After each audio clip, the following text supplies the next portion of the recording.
My husband and I took a trip to Montana for a getaway. We literally started driving on a random adventure, before finally stopping at a small town in the middle of nowhere. Picture this, a population of maybe 1,000 souls, tops.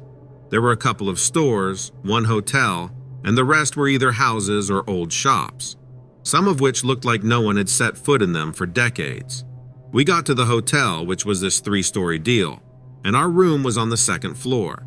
It was surprisingly decent, especially considering the building's age. Everything was clean, no grimy carpets or sketchy bedding. And there was this big window that gave us a view of Main Street. You know how it is when you first check into a hotel room? Well, my husband's got this habit of poking around, opening drawers, checking out every nook and cranny. Meanwhile, I'm at the window, taking in the view. There's this massive tree across the street when something weird catches my eye. Up in the tree, there's this thing perched on a branch, and it's looking right at me. It's got this golem vibe. Think gray skin, veiny, with these huge eyes that just pop. But the more I stare, the less real it seems. It's like a prop or something, especially since the whole place has this vintage, stuck-in-time kind of feel. After a bit, my husband gets tired of his explorations and comes over to see what's got me so fixated. Now, we're not exactly the type to jump to paranormal conclusions. We've never seen anything like that. He looks out, sees a bunch of trees, and that's it. "What's up?" he asks. But by then, whatever it was had ducked behind some leaves. I pointed out, trying to guide his gaze. "Right there, look." But he's just not seeing it.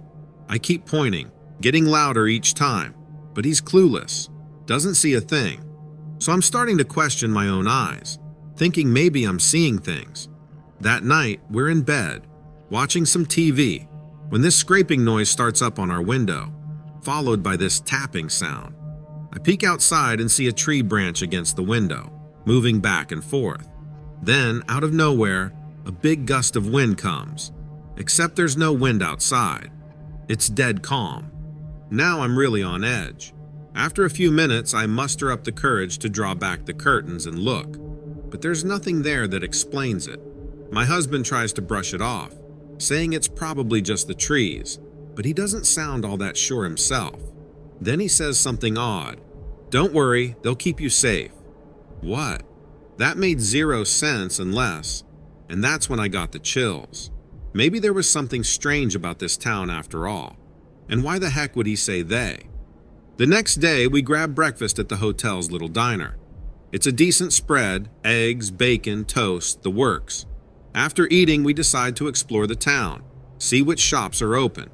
We come across this ancient general store a few blocks from the hotel, with these creaky wooden floors and shelves lined with faded goods. My husband's on a snack mission, typical guy stuff, while I wander off down another aisle. And there it is. On the top shelf, there's this stuffed monkey, all brown fur, but with these big red eyes that look way too familiar. It wasn't really creepy or anything, except those eyes. They were just like the ones from last night. Now my mind's racing. Was someone messing with us? Rigging stuff outside our window? Or was it just a weird coincidence? I call my husband over to check out the monkey. He's disinterested, but I push it. Doesn't that remind you of something? No dice. He doesn't see it. I fill him in on the previous night's weirdness, but he's skeptical. Thinks I'm pulling his leg. So he heads out with his snacks, striking up conversations with the locals while I keep poking around the store. Then this old lady comes in, looking for buttons. She and the owner exchange a few words, and then she gives me this look, this knowing, eerie smile. And now I'm thinking, what if there's more to this town? What if these people aren't what they seem? We didn't wander much after that. Instead, we hung out at the hotel until nightfall. Come morning, my husband's up before dawn, telling me he heard scratching at our window all night. It kept waking him up. He's a light sleeper and I was dead tired from being up the night before. He's had it, insists we leave as soon as possible. And now there's this scratching noise coming from multiple windows, even from the bathroom, which, like I said, is weird because we are on the 2nd floor. So I'm starting to feel the same way and want to get the heck out of there. We quickly pack our stuff, eager to get going. As we're checking out, the hotel manager, this older guy with a friendly face, asks us how our stay was. My husband, he's polite, just nods and says it was fine. But I can't help myself.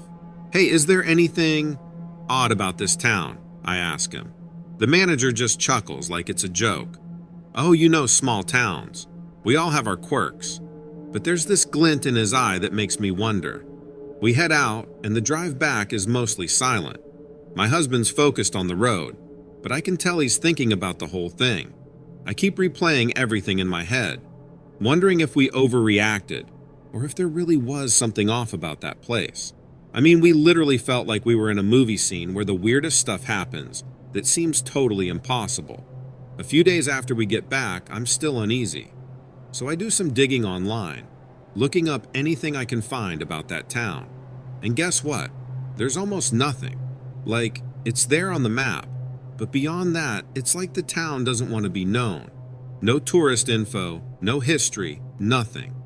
Then I find this old forum thread. It's from years ago, some guy asking about the same town.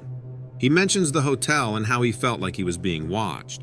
The responses are mostly people brushing it off, but one comment stands out. It's vague, just a sentence. "Some places are best left alone." That's when it hits me hard that we weren't really being crazy.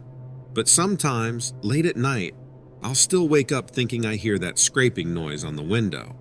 And I wonder if we brought something back with us, or if it's just my imagination. But one thing's for sure, our next vacation will be to a big city, with lots of lights and people. No more quaint little towns for us. Not for a long, long time.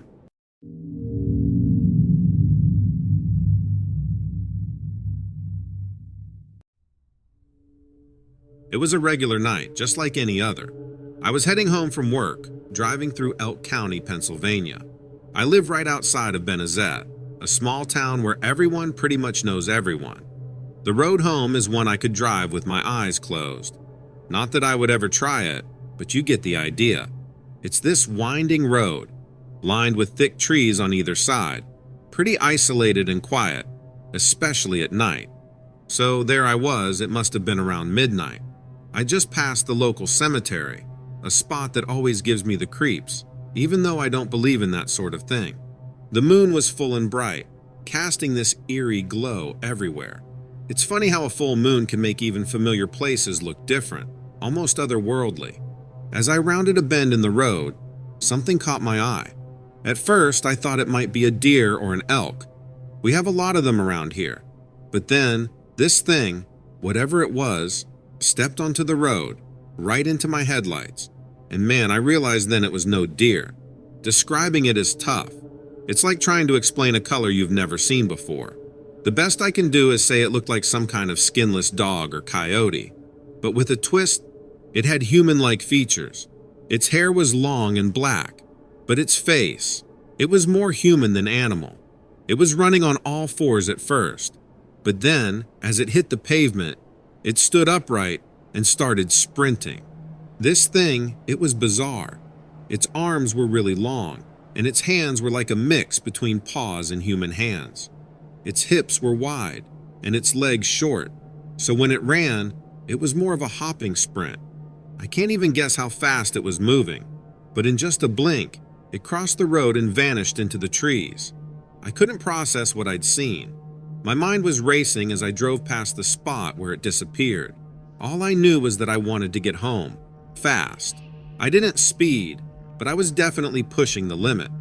Once home, I locked everything. Windows, doors, you name it. Sleep was out of the question that night. I was too wired, too freaked out to even think about closing my eyes. The next day, still shaken, I called my brother. He lives about 10 miles away.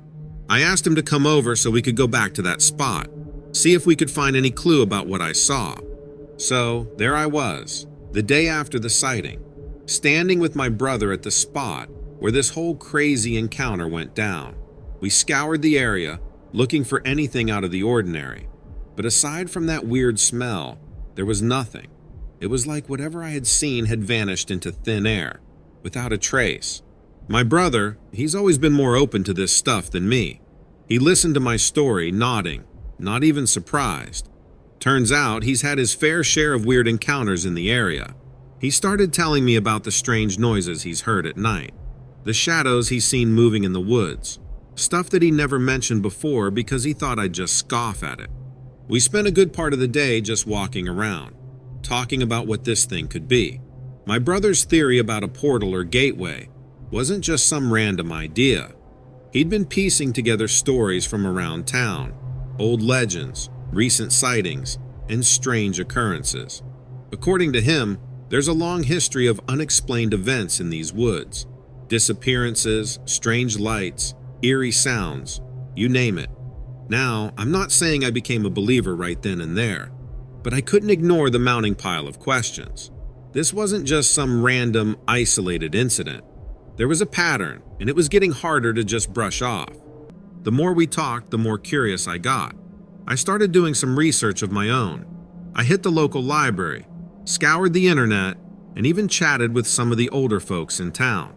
The stories I heard were all over the place, some too bizarre to take seriously, but others had this ring of truth to them that was hard to ignore. One thing that kept coming up in my research was the term skinwalker. It's a legend among Native American cultures, a being capable of transforming into, possessing, or disguising itself as an animal. The description sort of matched what I saw, but I wasn't ready to jump to conclusions. Nights became a bit restless for me after that. Every sound outside my window made me jump. I kept my curtains closed, my doors locked. I even started taking a different route home from work, avoiding that stretch of road where I saw whatever it was. My days were consumed with trying to find answers. I started taking walks in the woods during the day, of course. I wasn't about to wander around after dark. I'd look for signs, anything unusual. Most days, I found nothing. But there were moments, fleeting glimpses of something off in the distance, or a strange noise that I couldn't quite place, that kept me searching. This whole thing, it started taking over my life. My friends noticed I was distracted, always lost in thought. I tried explaining it to a couple of them, but I could tell they didn't really believe me. Can't say I blame them. If it hadn't happened to me, I wouldn't believe it either. It's been a while now since that night, and I still don't have any concrete answers. But I've come to accept that there are things in this world that can't be easily explained. I don't know if I'll ever see that creature again, and I'm not sure I want to. But I know what I saw, and it's opened my eyes to the possibility that there's more to this world than what we see. As for that stretch of road, I still avoid it. Maybe one day I'll be brave enough to drive it again at night. But for now, I'll stick to the long way home. It's funny how one experience can change your whole perspective on things. I used to laugh at stories like this. Now, I'm the one telling them.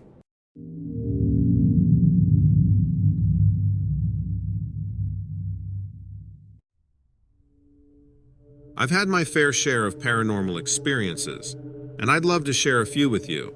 Maybe your listeners might have some insights into what they could be. Just to set the scene, I'm an over-the-road truck driver, which means these strange happenings aren't tied down to one place. So, here's the first incident. There I am, cruising down 285 in Georgia, right? It's the middle of the night, like 2:30 a.m. The road is completely empty. Everything's quiet except the steady rumble of the engine and the sound of the tires rolling over the pavement.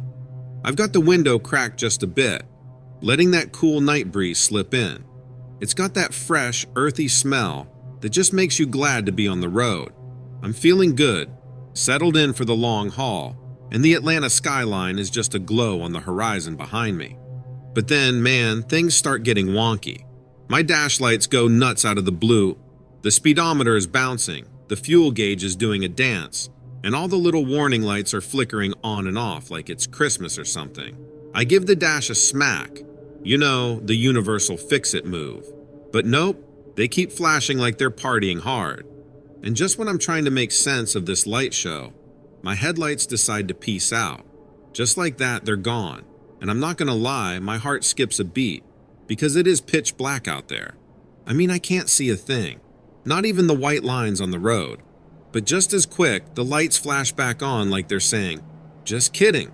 So I'm sitting there, hands clamped on the wheel, eyes wide open, trying to figure out if I'm about to be in some real trouble here. Everything goes back to normal for a bit, and I'm thinking maybe it was just a fluke, right? But then I hit exit 16. That's near Roswell Road in Atlanta. And my dashboard, it just loses its mind again. I'm talking about all these red warning lights popping up like I just started the engine. And it's not just for a second, it's like this for a good minute straight. Meanwhile, I've got this weird feeling like someone's watching me.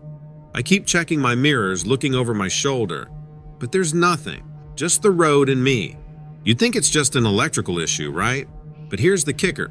The truck was fine. No issues before, and none after these weird episodes. Not for months. So you tell me, what's up with that? And now here's the second incident. It happened this one night, just around midnight, heading west towards Salt Lake City on I-80. I'm between Cheyenne and Laramie in Wyoming when my CB radio dies. I eventually pull off at an exit, which is in the middle of nowhere. No street lights, pitch black apart from my truck's lights. I'm out there trying to figure out the fuses. They all seem fine, but nothing's working.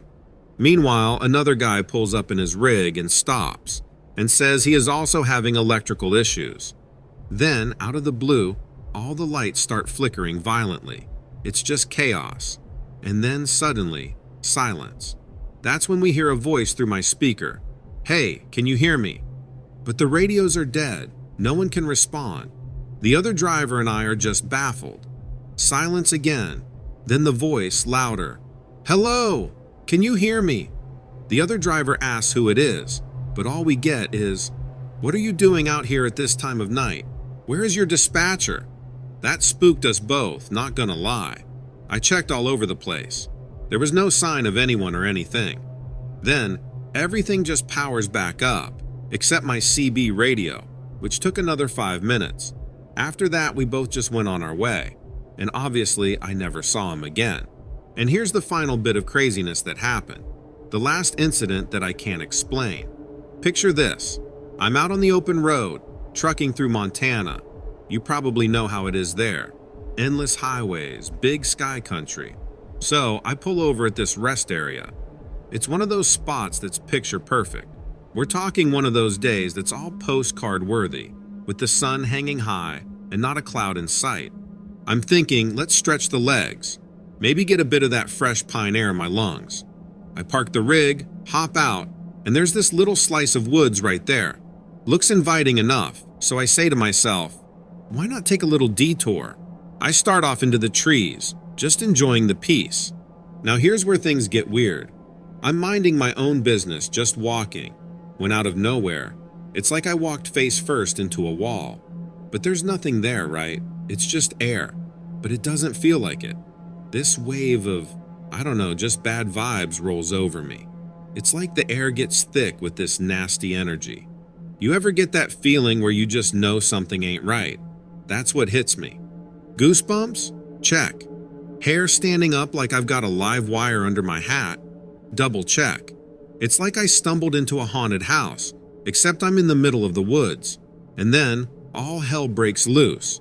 Birds that were chirping away just a second ago suddenly go berserk. It's a full-on avian explosion, wings and squawks, and they're all shooting out of the trees like they're late for a bird meeting. I'm standing there, trying to figure out if I'm losing my marbles, or if this is actually happening. And then, just as quick as it started, it's over. The evil vibe, the invisible wall, all of it, just gone. Like someone flipped a switch and everything's back to normal.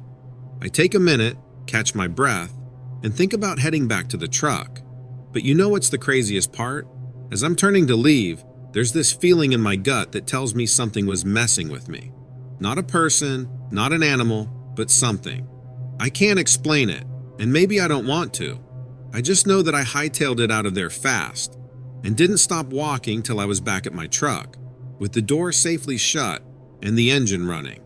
In closing, I know how this all sounds. Like something out of a made-up story, right? But I swear it's the truth.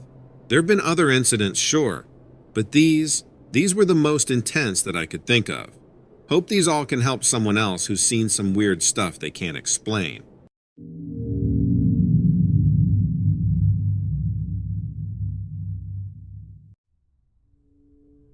I'll always remember this one night at Mauna Kea, Hawaii, back in March 2015. The sky was super clear and completely stunning that day. I remember you could feel the cold, salty air coming in from the ocean. I'm really into astronomy, and the stargazing that night was just amazing. But it's not just about looking at stars for me. It's kind of like a quiet time for deep thinking. I've spent a lot of nights star watching, but that night at Mauna Kea really stands out, especially the way the Milky Way looked, all lit up right over me. I began preparing around 8 in the evening. I got my telescope, notepad, star map, and coffee ready. Everything was set. Before I look at the stars, I usually let my eyes get used to the dark. It helps me see the stars better. When my eyes adjust, I can see more stars appearing, with each one looking brighter than the last. I started off looking at Mars and writing down what I noticed. The planet was really bright that night, sort of reddish and really popping out against the other stars. I spent hours moving the telescope from Mars to the Orion Nebula, then to the Pleiades and so on. The small sounds my telescope was making kind of just mixed with the chill night. That's when I spotted something weird. All of a sudden, this metal thing flew across my telescope's view, totally not in the direction I'd mapped out with my stars. It was moving in weird ways, not like any plane or satellite I've seen before. Plus, it was totally quiet. I had to step back from my telescope for a second. I rubbed my eyes and was totally confused. Maybe I was tired, or I had too much coffee, but either way, I took a deep breath and looked again. It was still there, moving so fast it was almost just a blur. I tried to catch it in my telescope, and I could feel my heart beating fast from the excitement. It was kind of hard to make out exactly what it looked like, because it was far away, and the speed it was going at was crazy. Plus, it was glowing this weird metallic color. From what I could tell, it sort of had this triangle shape, and the stars were reflecting off of it, making it look even weirder. It gave me the chills watching it fly across the dark sky, so fast it didn't seem possible. I was trying my best to understand what I saw. Could it be some classified military project? Or maybe a type of new drone? The weirdest thing was that it made no noise at all. Then, like it could feel me staring, the thing stopped all of a sudden. It floated there in the sky, just hanging there like it weighed nothing. And in a blink of an eye, it shot across the sky in a zigzag way that no normal plane could do. As quickly as it showed up, it was gone. I kept trying to find it in the telescope but could find no further images of it. It totally disappeared, and with it, it took all of my interest in gazing anymore that night. So I packed up and headed home. I couldn't really sleep that night. I kept wondering about that thing flying across the sky. Was it something from our military or something completely different? The idea that it might be from outer space was exciting, but also a bit scary. I mean, the idea that we're not alone in the universe didn't seem to be a mystery to me anymore. I now knew that we were not alone. That night, it almost felt comforting. Like, we're not the only ones looking into emptiness, looking into the abyss. It felt like the emptiness was watching me. In the next few days, I kept thinking about that night and what I saw. I had no way to prove it, just a hard-to-believe story. Honestly, I'm not even sure what I saw that night. But I do know that seeing it really got me thinking about space a lot. It made me realize just how amazing the universe is. We're just tiny parts of it, but we're always trying to discover all its secrets, like we're the most important thing in it. But you know what? I don't think we are.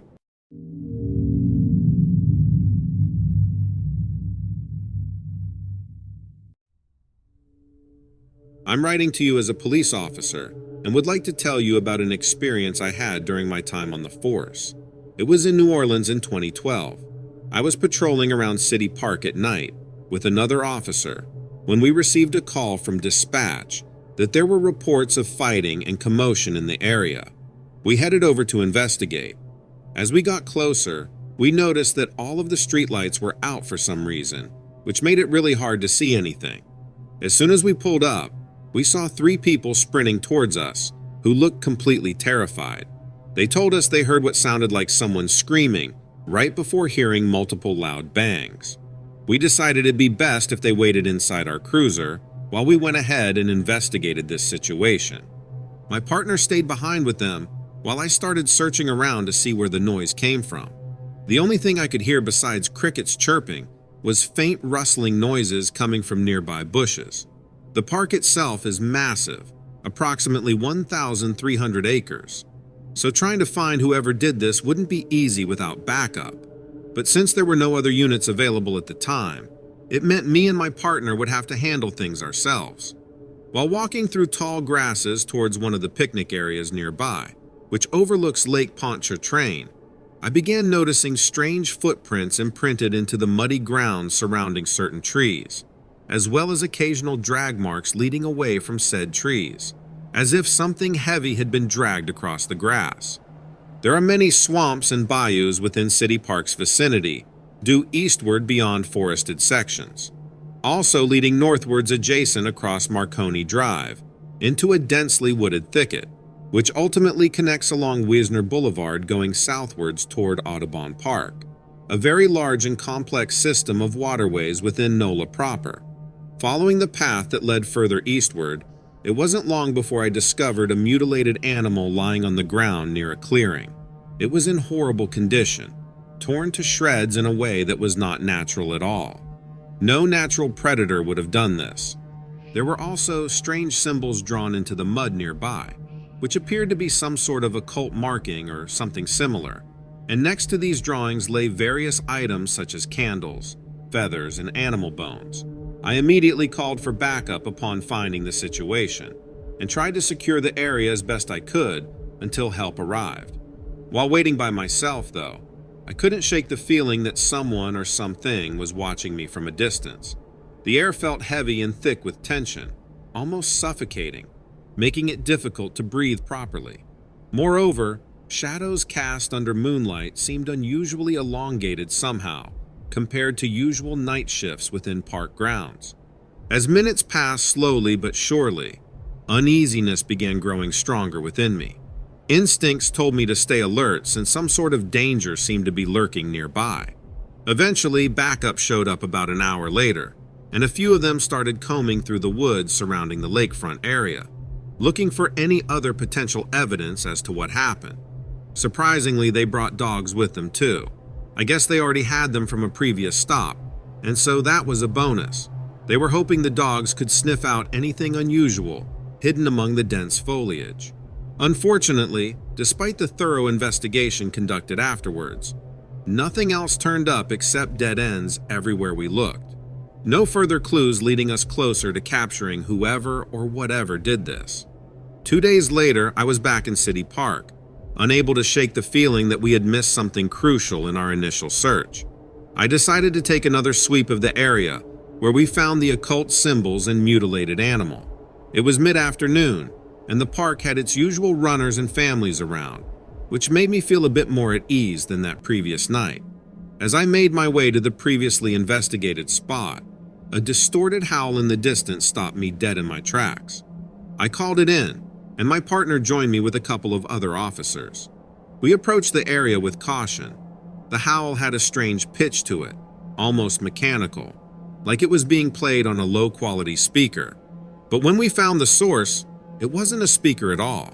Hidden in a thicket, we uncovered a peculiar den, crafted not by human hands but something else, something deliberate in its design, yet not quite natural.